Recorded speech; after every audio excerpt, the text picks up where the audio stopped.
Right. So honestly, the writing has kind of changed. And I wouldn't say for the better, honestly. I feel like it's pretty rushed. I think what's saving me is that I am better right now than I was previously. I am one of those rare artists that do get better over time. A lot of people's favorite rappers, you're solid for 3 or 4 years, and then you start to kind of chip away at your quality, and it becomes a thing. But what I always did, to kind of answer both of your questions, my writing style has been the same for years. Yeah, we came from the corners where the real ones talk. Now we bring that energy every time we spark.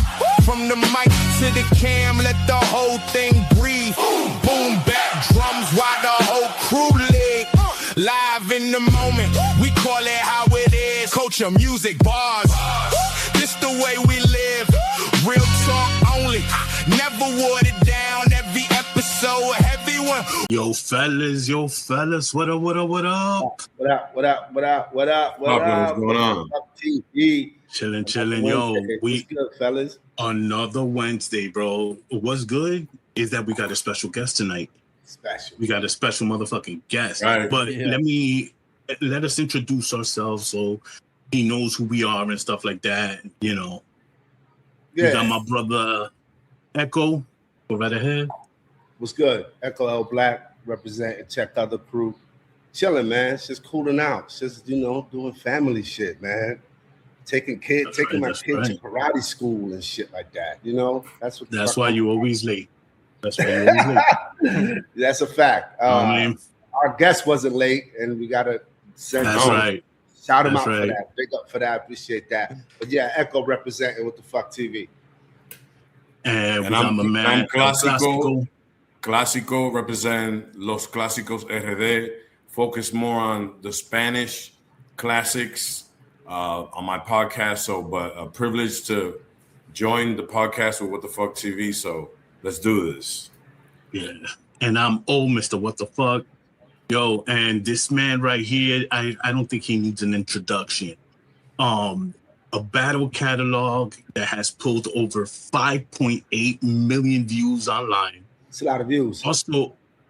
Also a gamer, which your team actually won like 150K.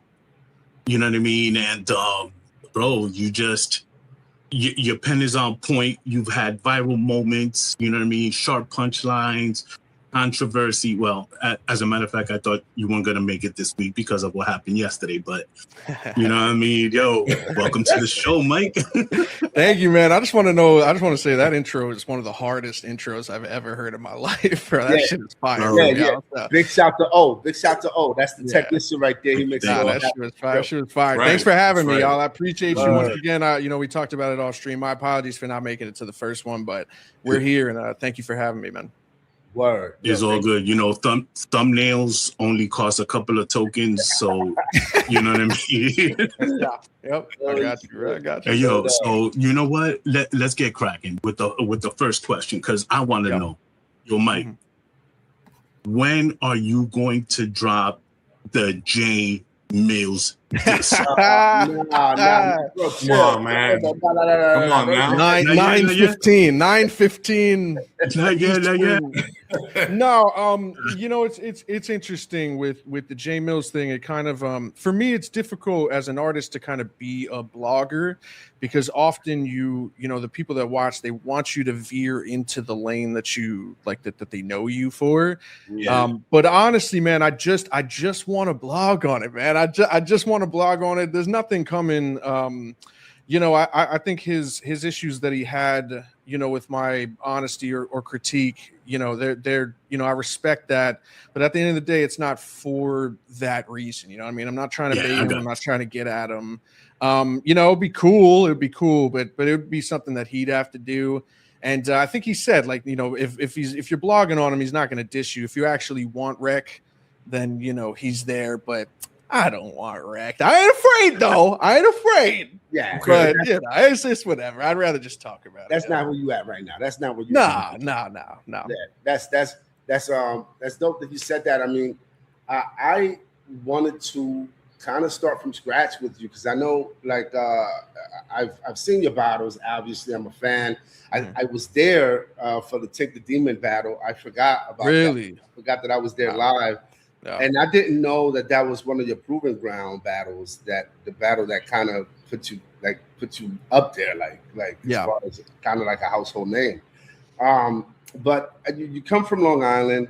I wanted to touch on that. We're all New York cats here. You know what I mean? I'm from the Bronx, uptown Manhattan.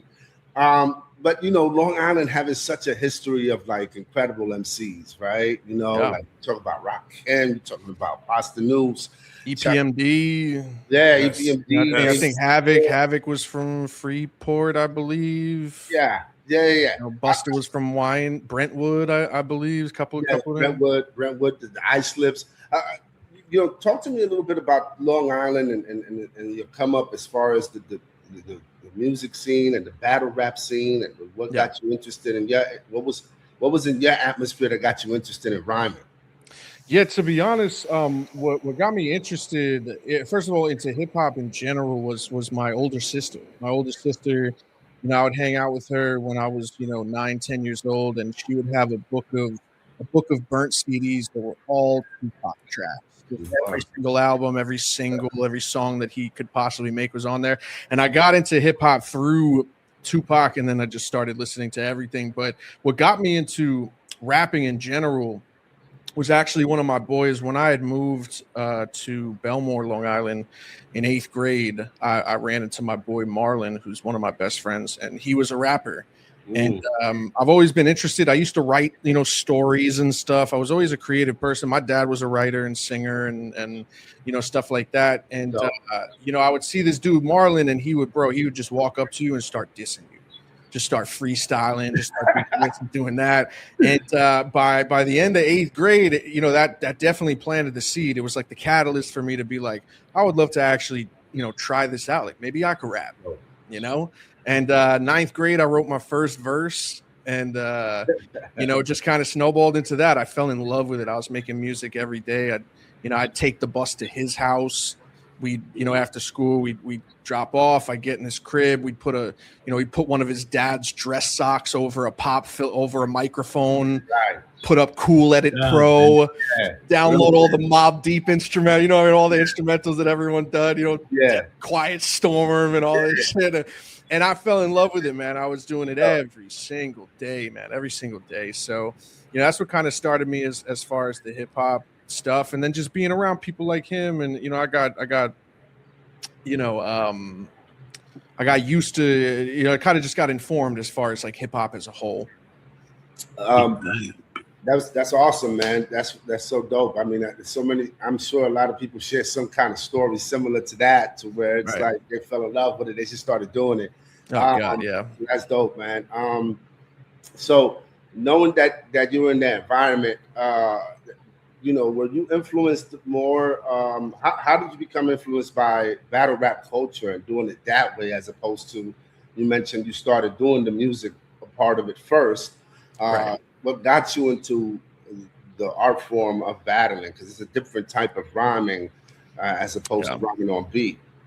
Yeah, it's funny. I'll get into the backstory of it, but it's funny because both me rapping and me battle rapping really came from the same person. So I fell in love with battle rap as a fan first. You start downloading the Smack DVDs, and then the YouTube era comes up, and I'm watching Grind Time, I'm watching WRCs, I'm watching Smack, I'm watching Lions Den and all these stuff. And it's funny because, like, they say like the rappers want to be the ball players want to be the rappers.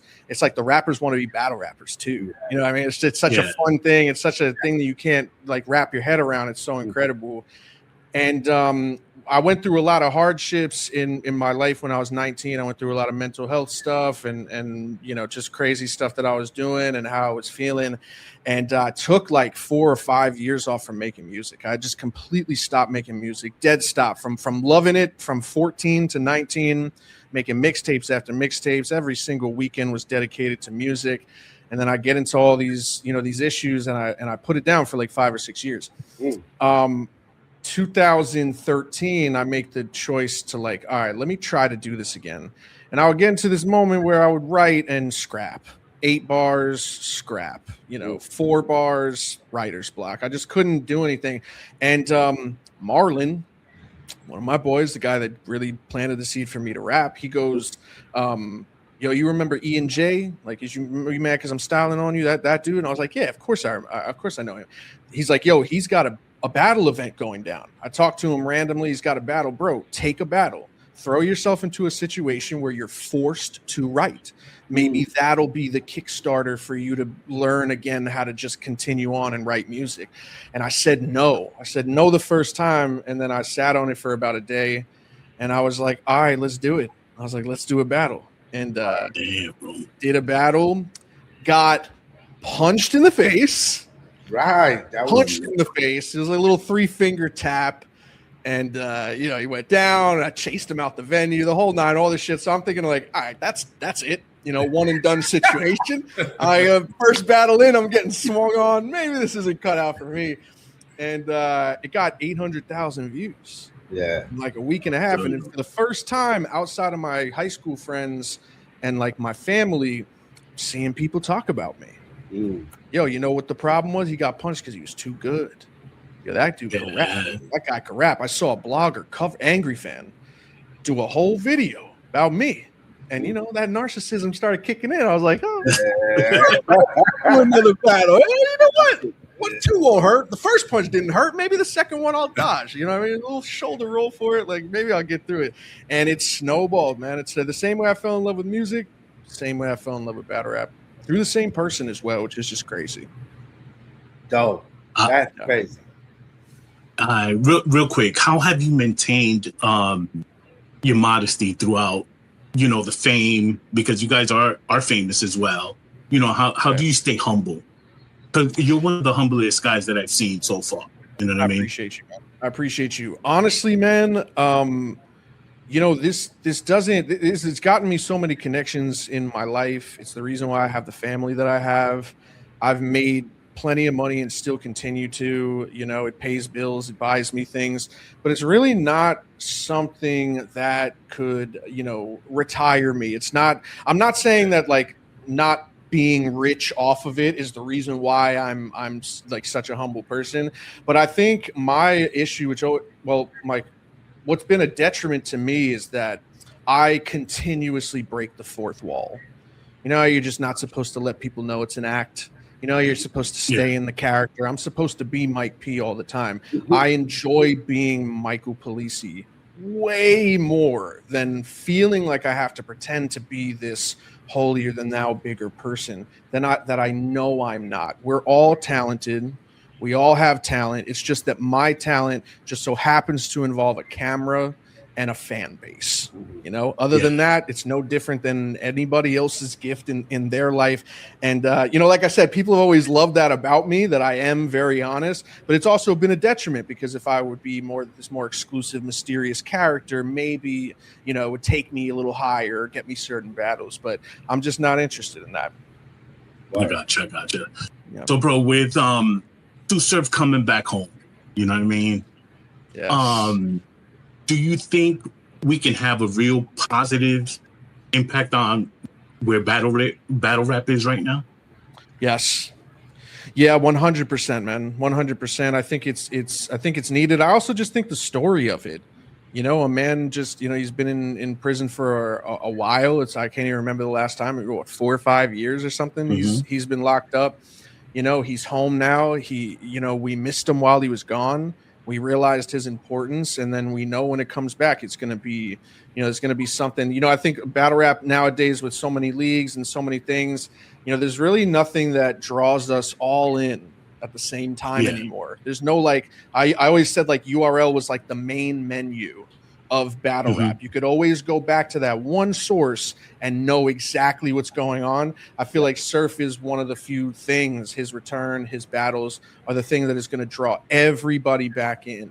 And so we could all watch as a group. But where do you think the impact is going to come from? From it being on URL behind the app or a YouTube drop? I think with people like Surf, and you've also noticed with people like Tay Rock, it eventually hits the tube, man. It eventually hits the tube. I don't even think Surf, Ironically, and it's funny because obviously I understand why people don't want to do this, but URL has said before, like you could negotiate a YouTube drop. It might be a little difference in the price, but with someone like Surf's not going to have it in a contract. He's not going to not have it in the contract that after a certain amount of time, it goes up on YouTube. Yeah. So I can imagine. I also think just the importance of it. I think URL would be smart enough to read the room and say and know the importance of it eventually hitting YouTube. Yeah, I agree with that. Yeah, it's you got a couple of cats that they for sure gonna drop. Oh yeah, for sure. Yeah, they for sure gonna drop. How were you as far as your career right now? Like, is it something? Are you even passionate about it? I know as a fan, I've definitely lost some passion into and I go as far back as like you were saying WRC. Not too many battle rappers even say that. Right. So things like that. I mean, there's some of us that go back for real when it comes to battle rap. But like, are you still trying to evolve? Are you still? Is it still? Is the hunger there? Like, where are you at? Right. Yeah. I mean, it's last year I talked about it pretty much throughout the entire year. Last year was supposed to be my last year. I was going to retire because it was such a loss of the passion and just you check off so many boxes. There eventually are no boxes to check, and you really don't have a purpose. Why am I taking this battle? Why am I doing this? Why am I doing that? When I started realizing that there wasn't an answer for a lot of those questions, I started to question, why, like, what am I even doing this for? And, obviously I'd been without talking to URL for a couple of years, really the first time in my career. I was with them for about 8 years before we stopped, talking and had our little situation. And I was trying to get the last battle that I wanted for my career, and it was Eunice. Long story short, there was a couple of leagues that almost took it but didn't. And out of nowhere, Doc Q, I don't know if you know him, he just randomly suggested, like, would you consider URL doing it? That turned into a conversation with Beasley for the first time in a couple of years. That turned into mending our friendship and putting water under the bridge. And when I first walked in, he was like, come to the Nexus event. We got a Nexus event. Come there. We'll talk in person more. Man, I walked into that room and I felt like whatever holes that I had, it was just, I feel like everything kind of cleared up and my mind cleared up, and I started looking at that purpose, man. I stood on that stage, stood in between the stage. I wasn't on there that night, but I do that. I'll get in there, I'll look at the stage, I'll look around, and I'll be like, damn, I'm coming back, bro. I'm like, damn, bro, I tricked everybody for 11 months, man. They're going to think it was fake. But, and now, purpose, man, I'm booming. I'm actually like pretty much top 5 for the year. And we got a lot of battles. 3 battles. You got a couple of battles in that contract, right? To extend it, right? Yeah, so it was a skit that I did. I don't technically have like a 5 battle contract. Okay. But we're already, and I'll say it now, but we've already signed for the 3rd battle of the year, and there's a lot more where that came from, man. There's a lot more where that came from. That's dope. Right? It's crazy. I didn't expect that at all. That's wild. Neither did I, man. That's the craziest part. I didn't expect that. It was something I didn't even think of last year. I didn't even think of possibly mending that relationship. And when it was, everything kind of felt right. So now with those battles coming up, how do you adjust your writing? Do you do it depending on the opponent? Or if you're going to be in a small room or big room, you know what I mean? Right. How do you adjust your pen? Well, also, Mike. Yeah. You chilled for a little bit too, right? Right. Yeah. It has, now that you're, I'm assuming you're writing because you got shit covered up. So how has that changed? Is it the same formula, or now you're like, I want to bring something different now that you're kind of like, reinventing yourself a little bit with the comeback? Right. So honestly, the writing has kind of changed, and I wouldn't say for the better, honestly. I feel like it's pretty rushed. I think what's saving me is that I am better right now than I was previously. I am one of those rare artists that do get better over time. A lot of people's favorite rappers, you're solid for 3 or 4 years, and then you start to kind of chip away at your quality, and it becomes a thing. But what I always did, to kind of answer both of your questions, my writing style has been the same for years. Any time before 3 weeks, I will think of punches, I'll think of ideas, I'll think of attacks, what I can possibly do. And then when there's 3 weeks left, I'll spend a week on the first round. And then when there's 2 weeks left, I'll spend a week on the second round. And then battle week, I will spend writing the third round, which, as I'm going along through all this, I'm rehearsing. So I'll write the first. As I'm writing the second, I'm rehearsing the first. As I'm writing the third, I'm rehearsing the second. So battle week, all I have to do is write the third and memorize the third. And the first and second are already there. Now that has changed. Okay. I've been cutting into like 2 weeks now.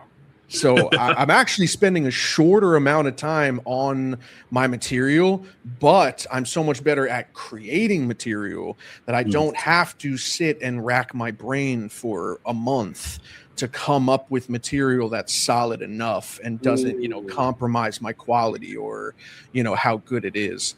But I need to change that. I need to go back to 3 weeks because, it's pressure all the time, man. But yeah, same thing with Rock, same thing with Nitty. Like 2 weeks, man. 2 weeks I put into them. Good Lord. Yeah. Man, for those two, that's kind of crazy. And from someone who's written a rhyme before and actually tried to make a song before, I can't even rack my brain about around writing that way. Neither can I. I don't know how I've been doing it, but I literally keep telling myself I need to stop doing this. This is crazy. No, bro, it's like having that creative pressure to come up with some incredible fly shit. Right. In a short amount of time where it's like the clock's ticking. It's like you can't be like, yo, I'm just go to bed and shit. Like, no, I got to finish this shit tonight. Right. Yeah, unfortunately, it's I almost kind of need that pressure of like I have to do this because the more time I have to write for a battle, the more I don't write for it. Honestly. Yeah. So it needs to get to that moment where I'm like, I got 14 days. I gotta do something. And then it's obviously you can't time. There's no such thing as scheduling. At 9 o'clock, I'm gonna write one round. I wish it was like that because then you could just schedule your brain to create whatever. But I trust it. I trust it every single time, and I've been pretty good so far. Yo, Echo, you got to see Mike. Mike has been streaming, and he'll mute himself to practice, one of his lines, right? Yeah. And at the same time, he's watching a battle rap event. Right. I'm like, yo, I can't even tie my shoes right now, bro. And he could do, you know what I mean? Yeah. You know what that is, though? You know what that is? 2 weeks. That is. If I had 3 weeks, I wouldn't be. I'd be able to not. You know what I'm saying? I wouldn't have to multitask. But that's like my I can't even spend. I have to spend this time doing something else to help me out, man. It's crazy. Definitely. Who would you say has been your toughest opponent so far? It is and will always be Daylyt. It is and will always be Daylyt. Shit. For the combination of a couple of things, right? One, it is historic. It is Daylyt's debut on URL. That was like 10 years in the making. Mm-hmm. Two, at that point in my career, he was like, I looked up to him. I thought he was, and I still think he is just an absolute genius.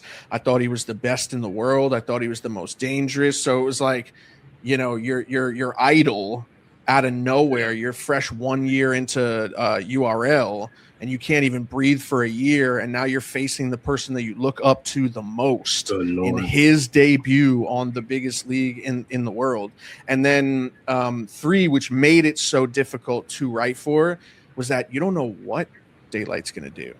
Daylyt was the first and only person that in the writing process I was thinking about what he might do. I don't think about what my opponent is going to do. The second you start trying to predict something that you do not know is going to happen, it's the second that you're not focusing on what you're doing. That's what made the process so hard, because I didn't know if he was going to rap or show up in a freaking clown costume and hit me with a water balloon. You know what I'm saying? Like, you just don't know. Daylyt can do anything. You know what I mean? So that was the toughest. It'll always be the toughest. The time, the fact it was my rookie year, that there was so many elements that made that battle so hard to do, to write for. But I think it came out. I think the pressure, I think that's one of my best things. I'm really good at understanding the assignment. And writing and preparing based off how I'm supposed to. So yeah, that was one of my better ones. Go battle. I haven't seen that battle forever. So battle. Oh yeah, it's been a while. Now that you've been in the game, do you see yourself as like a mentor? Do you see yourself as like? Wait, Echo. Wait. You can't interrupt. That's a personal story right there. Oh, you can't take that one. That's a personal one, bro. Which one? Yo, so let me tell you. Oh, the day. So I've been watching your streams, whatever. And then there was one day you were streaming, and I said, "Hey, Mike." After this was when you were gonna retire, I was like, "Hey, do you see yourself as like a gatekeeper?" And you told me, "Nah, not a gatekeeper." And then you were like, "I would call it." Was like mentor or something like that. Like where do you see yourself? Like, because your pen is dope, you know what I mean? You've been in the game. It's like where do you see yourself in the mix with those new talent? Yeah, for me, my resume has too many big names for me to feel like a gatekeeper is someone that never really gets the opportunity or gets the chance, but will battle people that the majority want to give that chance to. Okay. I'm flattered by facing new talent, and they look at me as the person that, man, if I beat this guy, and I feel like that alone can't make me a gatekeeper because they look at it as a great achievement. If I could beat Mike P, maybe this could do big things for me or something like that. You know what I'm saying? So, with gatekeeping, it's tough because at the same time, there's a lot of battles with younger people that I have chose. I love competition, and the hungriest people, the one that are the most dangerous, honestly, aren't the top tiers. It's the guys that need to beat the top tiers to be considered a top tier. So, if I'm looking at like a T-top or a Big T or like people that I've battled in the past, like, even like the Howl of the Dons or like big names, I'm not looking at them with worry as much as I'm looking at King or Eunice or these or Klutz or Hansel or Wusa or these guys that don't have shit to lose, bro. Like they just gonna throw everything at you because you're the target. I love being, the target, and obviously, it's fucked because like you want to give someone an opportunity, but then also sometimes I know I'm gonna beat you. Like, maybe you need that more than you need to beat me. Maybe I need to beat you to help you more than you need to beat me to help you. You know what I'm saying? So, yeah, I'll take it. And we're all if gatekeeper is battling people under you, everybody's a gatekeeper. Everybody's a gatekeeper. Every top tier, every guy, they've all battled somebody, lesser than or newer than them. I think it's a compliment to who you are as an artist, where that difference is even considered or talked about. Yeah. And sure, it did. Like how you said, you felt when you battled Daylyt. That's a crazy feeling right there when you're battling someone that you look up to. Yeah, It's incredible. And I battled newer guys that are like, bro, I damn near started rapping because of you, or like you're one of my favorites. It's crazy that we're even battling. That means a lot. That means a lot more than being considered any tier or anything like that. Because I've been in that situation. I've looking at Daylyt, perfect example. You mentioned a couple of names already, but who are your up and coming battlers right now that you're like checking for, like on your for real list? Yeah, it would honestly be those dudes. I battled King, I battled Eunice, I dope battles with them. I'm looking at Hansel. I want to battle Hansel. I would like to battle Klutz. These guys that are really just killers. They just, when the vets duck a lot of these guys, man, because they look at it as lose-lose situations. I look at it as an opportunity to have a really entertaining battle for the culture. So, those guys, I want wreck with those guys. And you can you say the battles that you got coming up? My bad. I can't say the battles that I have coming up, but they will be announced soon. Yeah, they will be. At least one of them. Okay. Yeah. Ah, damn. Yeah, for sure, man. Good Lord. Now, when you're done with those and you decide, hey, I want to call it cool. You know what I mean? What would you say is next? What's your plan B after that? As far as like what's after battle rap? Yeah, after battle rap. In the entertainment sphere, it would be what I'm doing right now. I love judging battles. I love watching battles. I enjoy the watch parties. I enjoy the content. I have a Patreon where I do album reviews. I love doing that as well. So content wise, it would be something like that. But also you were mentioning mentor before. I want to be a coach.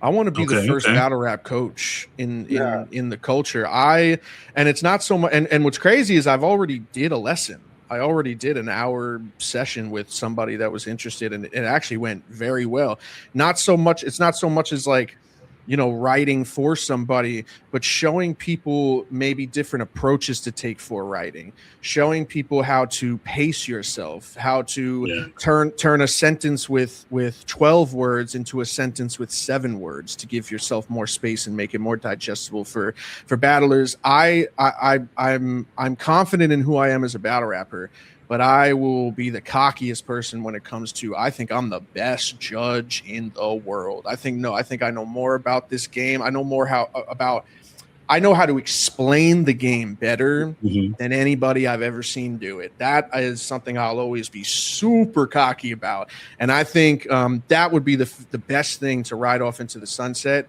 and teach these young guys how to move, how to work with social media, and how to find your style, not to pick a style, but how to find your style and double down on that, filter out the bad, keep the good, etc. That's dope. I have to take some classes. You know what I mean? That's dope because I think that's dope because I feel like battle rap has gotten to a point where it's just like popular culture where it's like uncool to do like creative, intelligent type shit. You know what I mean? So right. Like, to have some kind of like I don't know, like a more professional and approach to some shit instead of like just wilding the fuck out. Yeah. So all of that is needed, and all of that is dope that you're even thinking that way. 100%. Kudos to you for that. That's fully. I mean, I've seen the fight code breakdown. I know I know you get it. You could get into rhyme patterns and shit like that. Which right. Again, it's kind of crazy how that side of battle rap has never been invested into like at all. Yeah. As far as time or money, So yeah, and that's why one of the things that I love. I'm sorry to cut you off. One of the things that I love about 2-1 Clear is teaching other people how to judge battles, how to look for these things. I call them like ketchup, hot dog, mustard, which is my slang for like a broken double entendre. What makes a perfect double? What makes a broken one? What makes a perfect punch? What makes a broken one? And then you start to realize that it actually helps people. People in the chat that are regulars, they start pointing things out a little better. That's amazing to me. That's my favorite thing to do. And at this point, probably more than performing itself. Yeah. And there's a crowd out there for it. There are people who love that kind of shit. Yeah. I come from an era where we used to analyze rhymes and press rewind and did not care about doing so until the battery run out. Exactly. You know what I mean? So that's dope. Mount Rushmore, is that what we want to know? We want to know that. We want to know who's on your Mount Rushmore. With what you know about lyricism, with what you respect, with what you admire from a battle rap MC, I'm interested in hearing who's in your top 5. Of course. Yeah. How old are you? 30-something, right? 37, yeah. Okay. Damn. Yeah, so you've been around a little bit. That's what's up. Getting there, man. I'm working on it. I'm working on it, bro. Slowly but surely.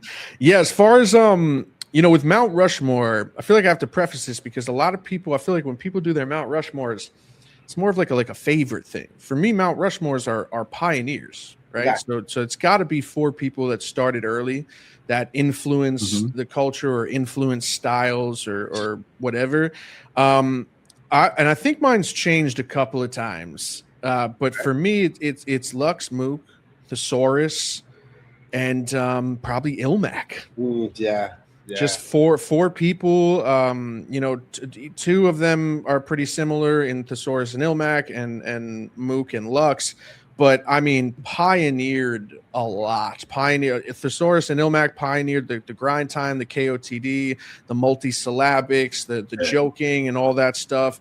Lux and Mook, the boasting, the flexing, the street talk, the wittiness, the New York shit. Like it's two different styles that are used today and influenced a lot of people like myself. I'd consider myself a hybrid. I've learned from both of those sides and have used it in my bar. So it'd have to be like that, as far as Mount Rushmore.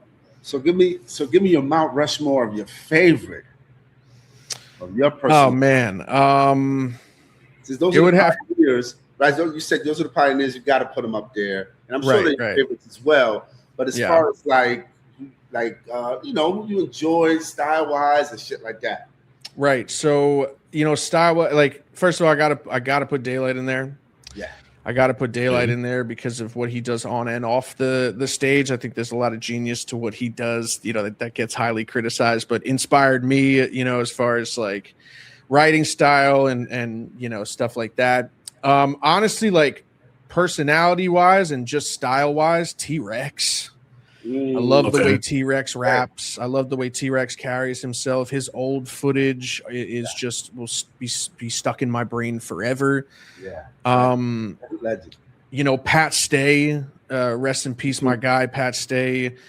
Just a pioneer, the funniest person alive when it comes to it. Also, his imagery, the way he did his multisyllabics, and one thing that I always learned from him is that Pat was one of those people that would put his life into his battles.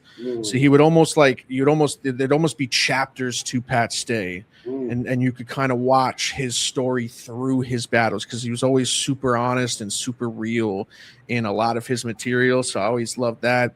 And man, bruh, Murder Mook. Murder Mook, man, especially nowadays, man, one of the few people that not only even exist today that started that far back, but has adapted, has gotten better. Like it doesn't even make sense, man. It doesn't even make sense. Lux as well, you could lump him in. Same thing, man. The guy's better than he was before. Could hang with any style. You know how things evolve. There's writers today that back then people were just incapable of, but it shows you how beautiful battle rap is and how there's so many different swords, different weapons that you could use to take people out. And I would say those guys for sure. Man, to see how Mook and Lux have adapted. It doesn't even make sense, man. Yeah, I didn't. I really thought they weren't going to adapt to this new era, and they have. It's wild, man. You see people that started after them that couldn't even put 5 years in before their material starts taking a dive, and they can't keep up. But these guys are just, Now, don't think bad of me, but I'm mad at you because you don't have clips up there. You know what I mean? And I get emotional on my clips, bro. Like I'm a clip fan. Like, next question. That's right. This guy's a Clips fan. It's so funny because like I'm kind of talking about Clips when I talk about like the whole 4 or 5. You know what I'm saying? It's just he took such a big quality dip, man. And I just I fuck with Clips. Obviously, I don't know him, so I always got respect for him. But he just messes around too much, man. Too much. You chip away at your status, bro, with performances like that. So it is what it is. Yep. Well said, Mike. Because I've been saying the same shit. I'll fight. Hey, some of his performances you can never deny. You can't deny the things that he's done to battlers. It was just, for me, it was a little short-lived. Yeah. Man. Well, you know what I mean? Yeah, we good. We good. Thank you, Mike, for being here, for taking your time. I know you're probably tired as hell. You know what I mean? You just want to go to sleep. You know, but before we go, yeah, you see, I don't know if you swerve me or something like that. You know what I mean? But right here, I have a Fusion A. I have a Razor. And I have, you know, the Xbox Core. Now, you dissed me once, right? I used to play Call of Duty Mobile. And when you were gaming, and I'm like, yo, Mike, let me get down with you. Let me get down with you. You know what I mean? And you gonna let me play now? Yeah, you know, I do just want to, you know, is this something I could definitely, I could bring one. Hey, you almost can't put that shit up with one hand, bro. I know. Of course you can. Yeah, I would love to, dude. I haven't played in months, man. I haven't played in months, and I had a Sony Edge controller. I broke it, and then I recently purchased this. I've been seeing a lot of people talk about this. It's it's called the Ultimate Legend, and it was Xbox style. I played on PlayStation for a while, and it's just I can't do it. So I'm in the middle of sending that back right now and copying the Sony Edge. I'm down, man. I'm down. I haven't played in a while, but I've been wanting to get back into it. So yeah, absolutely, man. Of course, bro. Of course. Maybe we'll get them back on the gaming episode or something. Definitely, hell yeah, definitely. man. I'll be down for that. Absolutely. You know, but appreciate you, man. Thank you so much. Thank you so much, man. Appreciate it very much. Of course, man. I appreciate y'all as well. Thank you for having me, and I'm available anytime, man. I'd love to do this again. Wow. Definitely. Thank you, bro. Thank you. Now make up with Froze, bro. Make up with Froze. Jersey. That up right now. We'll come back to that, yo. I don't got no slogan. Jersey. You know, we'll see. It's very fresh. You know, it's very fresh, and definitely. You know, you took it to another level yesterday. So yeah, I don't even know what to. You know, it's just unfortunate, man. But it is what it is, bro. It's what it is. It's entertainment right now, keeping the culture alive so far. You know what I mean? Right. Yeah, but, absolutely, man. You know, once again, Mike, thank you for coming through. You know what I mean? Appreciate you guys as always, man. Absolutely, man. Enjoy the rest of y'all nights, man. Have a great week. All right, man. Peace. Likewise, brother. All right, thank you, man. Peace out, guys. Sir. Thanks, Mike P, for coming through. What the fuck, TV? Bro, that was great, man. That was amazing right there. Dope interview. Welcome back. Not even welcome back. Thank you for staying. I know you stayed and watched the whole thing. So thank you for That's staying. right. And, so now that you're there and you're watching, hit subscribe. You know what I mean? Give a like. Hit the bell so you get the notifications. We're on once a week. Like, that's the least you could do. You know what I mean? And we're gonna take a break real quick, and we're gonna come back with something nice.